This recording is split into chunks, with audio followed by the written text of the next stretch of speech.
Shalom à tous, bienvenue encore pour notre café avec Dieu. Aujourd'hui, nous sommes encore avec Benjamin pour nous partager la parole. Et aujourd'hui, nous allons continuer sur la première partie qu'on avait faite la dernière fois, qui parlait de la vaillance et l'amour. Je te laisse parler, Benjamin. Oui. Du coup, on avait dit que j'avais eu une pensée sur lequel, voilà, il y a un lien entre la vaillance et l'amour. Je disais que l'amour nous pousse à nous lever. La parole de Dieu dit que l'amour parfait bannit la crainte. Et on disait que par amour, l'amour peut nous pousser à des actes de bravoure. On voir quelqu'un qui est dans un danger, c'est quelqu'un que nous aimons, même s'il peut avoir des flammes ou quoi, même si on a peur, l'amour va nous pousser à vouloir secourir cette personne que l'on aime, que l'on chérit. Je lis un passage qui est dans 2 Samuel 23, à partir du verset 13, qui dit ceci: trois des 30 chefs descendirent au temps de la moisson et vinrent auprès de David dans la caverne d'Adoula, lorsqu'une troupe de Philistins était campée dans la vallée de Réphaïm. David était alors dans la forteresse et il y avait un poste de Philistins à Bethléem.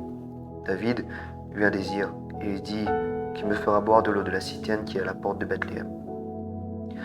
Alors les 3 vaillants hommes passèrent au travers du camp des Philistins et puisèrent de l'eau de la citerne qui est à la porte de Bethléem. Ils l'apportèrent et la présentèrent à David, mais il ne voulut pas la boire. Il la répandit devant l'Éternel. Il dit: loin de moi, ô Éternel, la pensée de faire cela. Boirai-je le sang de ces hommes qui sont allés au péril de leur vie? Il ne voulut pas la boire. Voilà ce que firent ces 3 vaillants hommes. On voit là-dedans que par amour pour David, ils ont défié le camp des Philistins, juste pour satisfaire au désir de David qui voulait boire de l'eau qui se trouvait là au milieu, là-bas, au camp de l'ennemi. Et dans ce verset, nous pouvons voir l'amour que ces 3 chefs avaient pour David et aussi comment la fidélité et l'honneur, la loyauté que ces personnes avaient pour David. Je pense que tout ça, la loyauté, la fidélité, toutes ces choses découlent de l'amour. Je ne sais pas qu'est-ce que tu en penses, mais... Si, je pense que c'est ça, parce qu'en fait, dans Corinthiens, on parlait dans la première émission aussi, dans Corinthiens, c'est écrit que nous avons 3 choses. C'est écrit là-haut, mais c'est la foi, l'espérance et l'amour. Mais le plus important, c'est l'amour. Et la chose qui est incroyable en fait avec l'amour, et là on parle vraiment de l'amour de Dieu. Il y avait une personne qui m'avait dit ça, qu'il y a vraiment une différence entre l'amour de l'homme et l'amour de Dieu. Parce que aimer comme Dieu, on ne pourra jamais le faire. Moi j'avais un défi avec Dieu, c'était assez drôle quand je priais le soir, je disais: Seigneur, je vais essayer de t'aimer plus que toi tu m'aimes.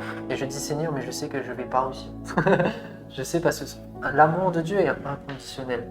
L'amour de Dieu est incroyable. Et comme tu parles de l'amour et la vaillance, en fait, ce qui est extraordinaire, c'est que Dieu nous a, c'est écrit dans sa parole, Dieu nous a tellement aimés qu'il a donné son Fils. Amen. Il nous a tellement aimés, il avait tellement d'amour pour nous qu'il a donné son Fils, afin qu'il porte les fardeaux, même si Jésus est ressuscité. Et en fait, l'amour permet tellement de choses.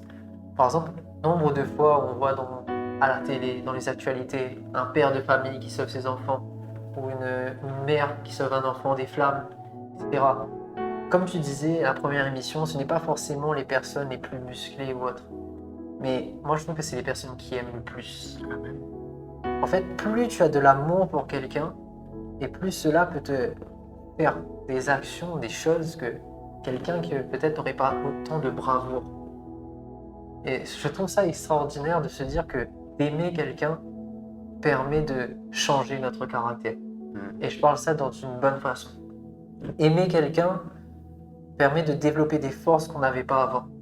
En fait, des fois, c'est comme s'il manquait une partie de ce puzzle-là.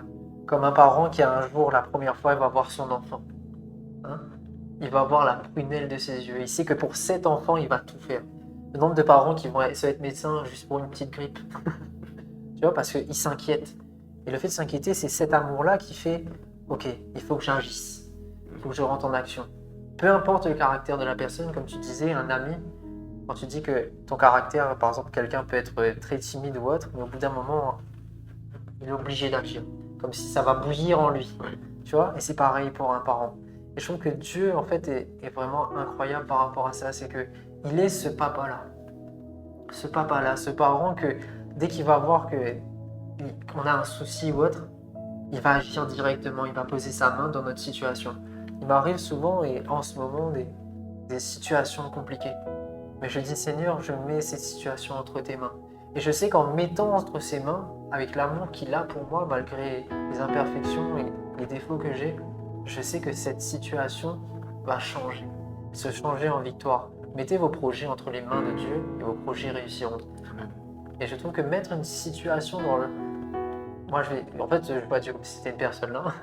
Dans la personne qui vous aime le plus, vous donne cette confiance-là, cette foi-là, que vous allez avoir la victoire.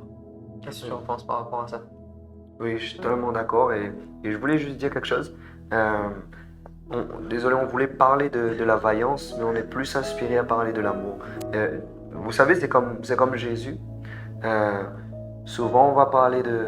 Jésus pouvait parler juste du fait de la prière, juste du fait de donner tout ça, mais il te montre vraiment le vrai problème. Ce n'est pas la façon dont les gens prient, mais c'est le cœur. Le cœur, quelles sont tes motivations? Et là, c'est pareil. On voulait parler de la vaillance, mais on va pas te montrer l'ingrédient de la vaillance, Amen. la source de la vaillance. Et tu avais dit quelque chose par rapport à l'amour et ça m'a fait penser à quelque chose.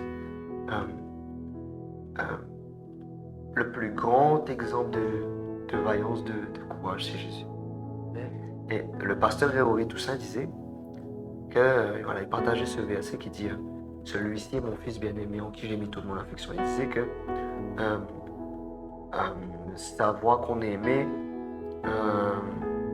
nous aide aussi dans notre identité en fait.